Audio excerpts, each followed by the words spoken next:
Hi there! Are you looking to learn more about STATIK? Well, look no further. The systems thinking approach to introducing Kanban, otherwise known as STATIK, has been applied numerous times and is the best way to start Kanban. The STATIK approach should be applied to each service in order to get a full Kanban system design. You should apply systems thinking throughout the process. The future system is always considered as a whole, and the main goal is to improve the flow of value to customers. So, how can we apply STATIK to our own design? There are 6 basic steps in the STATIK approach. The first one is to identify sources of dissatisfaction. What are our customers and service delivery personnel dissatisfied with? These sources of dissatisfaction are motivation to change, which is a key for a successful Kanban initiative. Next, we have to analyze demand. What do customers request? Through which channels? What work and patterns are in demand now? This is all crucial information to develop the full picture of the work that arrived in the system.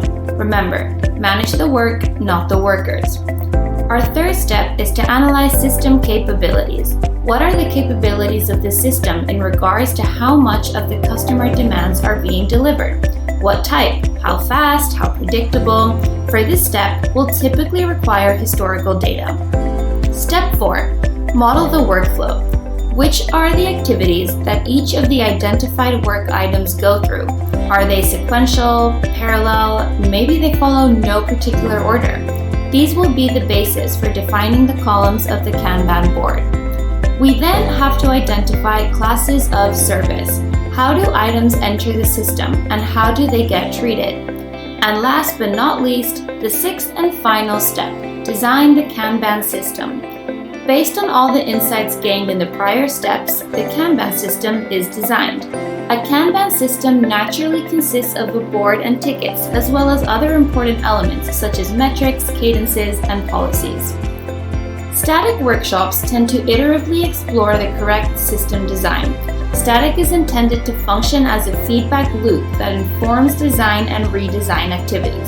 It's not intended to be a one-pass sequential process. In practice, this process usually takes between 4 hours to 4 days. It should be done with at least a representative group of the people involved. While everyone will have a picture of how the work is done in mind, it rarely maps between people.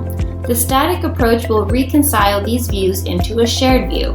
As a rule of thumb, it should not be done in isolation. For further information about STATIK, head to our Kanban System Design course on our website. Thanks for watching, and don't forget to subscribe to our social media channels.